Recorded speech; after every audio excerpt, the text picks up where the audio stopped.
สวัสดีครับ วันนี้อยู่กับเซิร์ฟเวอร์620กับ ID สายฟรีของเรา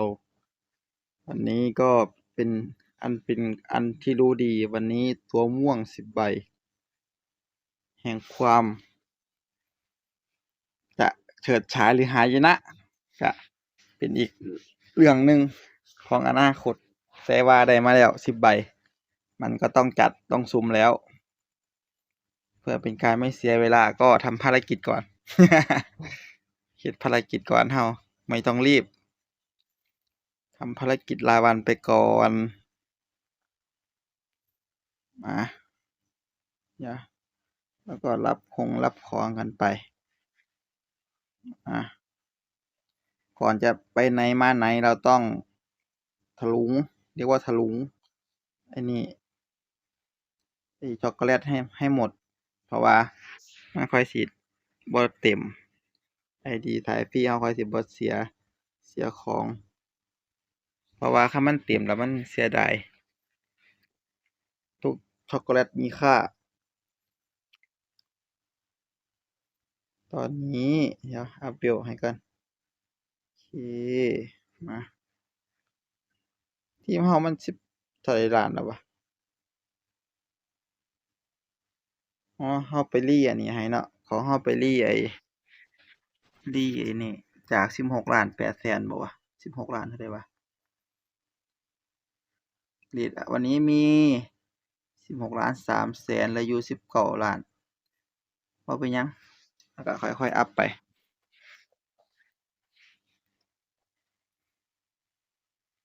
มันก็สิได้ย่อยอันนี้แหละ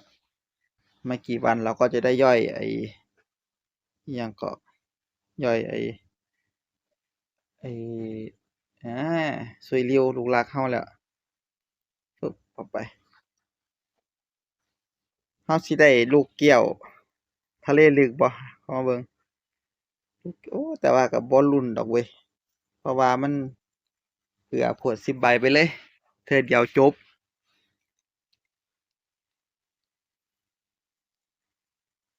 บ่หวังเอาตรงๆก็คือบ่หวังเลยล่ะ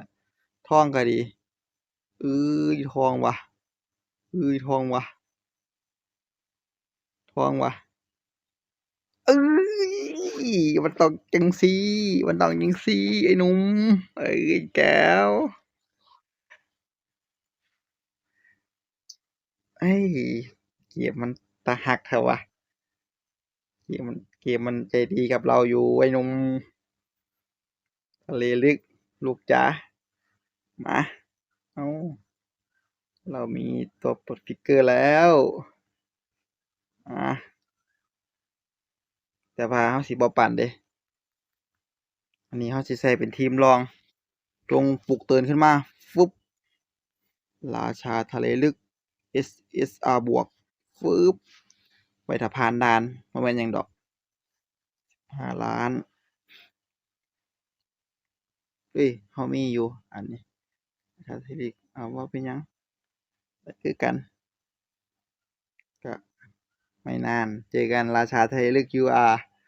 ข้ามีตัวปลดฟิกเกอร์ตดสเตตัสให้เจ้าแล้วเอ้ยตาหักแท้วะเกมว่ะเกมไม่ใจร้ายกับเรานี่หว่าไอดีรักเฮาตอนนี้เป็นไอดีรักแล้วเซิร์ฟเวอร์620ข่อยนี่สายฟรีของเราเวล80ย่อยหน้ากากหวานดีกว่าว่ะคืนขาโอ้มีอยู่อันเดียวคืนบ่ได้เอาลงอันนี้ดีกว่าเอาลงศูนย์ฝึกสวย85หาของให้ราชาทะเลลึกบัดนี้ของปึ๊บต้องไปโจมตีเดะราชาทะเลลึกเฮา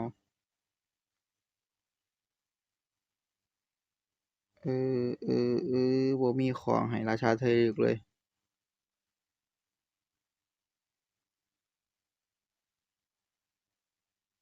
โคยืมโคปลดปลดเอาปลดก่อนยืมก่อนมาให้ตบที่สิพาผ่านด่านก่อนสวมใส่สวมใส่แล้วก็โจมตี HP เปอร์เซ็นต์ได้อยู่ ปึ๊บแล้วก็โจมตีเอาการปรับอันนี้ป้องกันมาหอกับป้องกันรถเอาโจมตีเอาใส่โจมตีให้ดอกโจเซวัคซีนแมนจีโฟสภาพ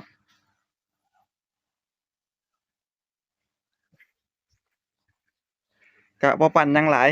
เพราะว่าสิไปปั่นทะเลลึกอยู่ว่าส่วนหลายก็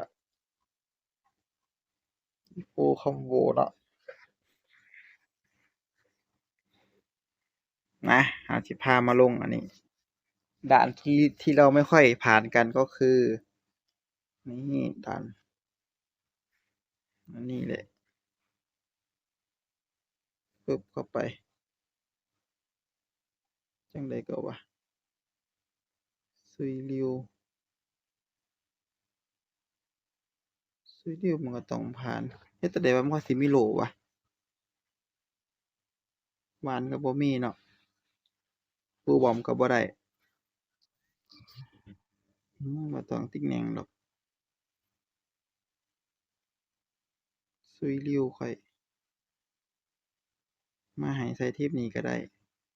ปึ๊บปึ๊บปึ๊บ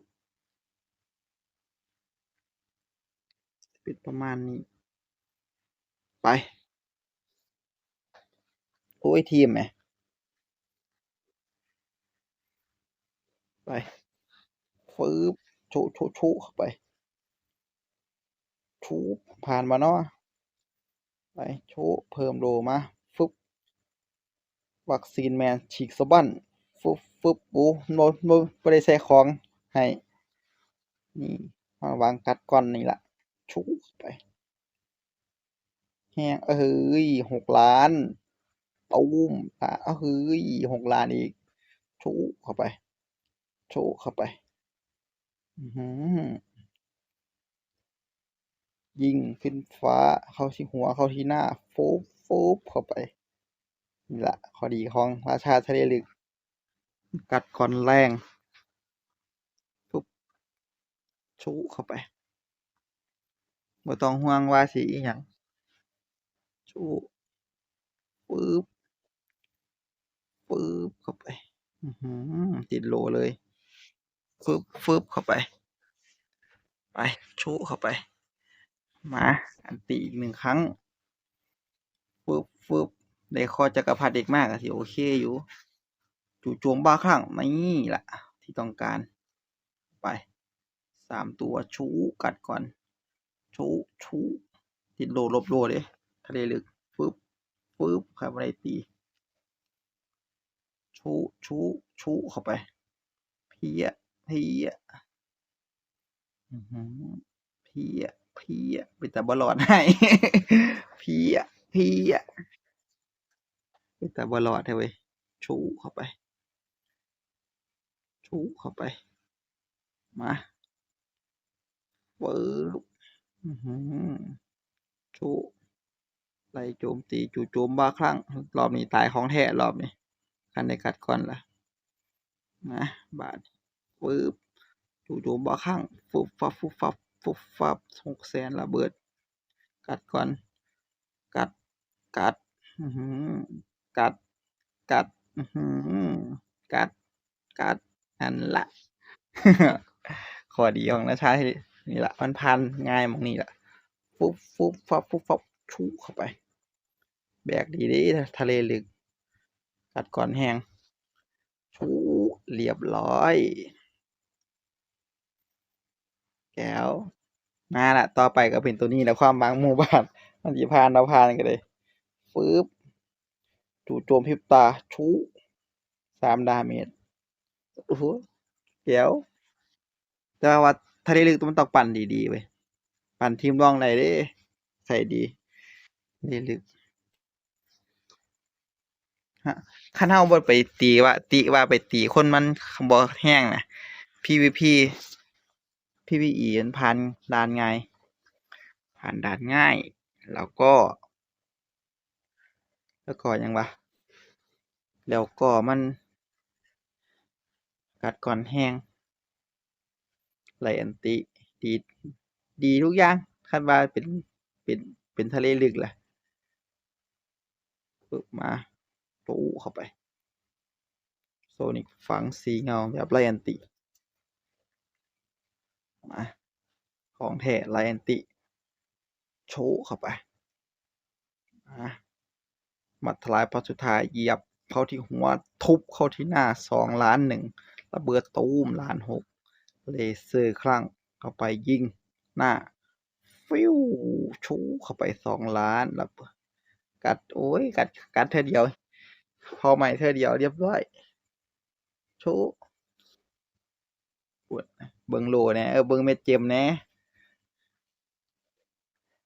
ถ้ามันได้คิงอีกนี่ให้ชิจังไอดีเนี่ยแต่ว่ากับบ่ได้ดอกเขาเป็นสายฟรีชูสายฟรีสุดหล่อเท่ของเราจู่โจมพริบตาฟึบเข้าไปลบหลีก3 ดาเมจเฮ็ดหยังบ่ได้ดอกมันมีลบหลีกโคเค็ดสึค่อยนะตีธรรมดาไปลูกไฟบ่มีแล้วหมัดทลายพอสุดท้ายเหยียบเข้าที่หน้าสาหัส2ตัวทุบเข้าไป2,600,000ระเบิดตูมบ่แฮงคือจีฟูเลยว่ะฟิวเข้าไปชูกัดก่อนตูมหายชูเอาชูหายจังซั่นได้เฮ้ยตูมเรียบร้อยแก้วโอเคโอ้ได้อาวุธว่ะโจมตีอีกสวยๆโอเคครับคลิปนี้ก็พอแค่นี้สำหรับเซิร์ฟเวอร์620ของเราก็ราชาทะเลลึก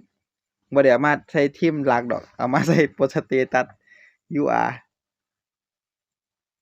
มาโปรสเตตัสราชาทะเลลึก UR ของเราไปต่อฟาร์มผ่านด่าน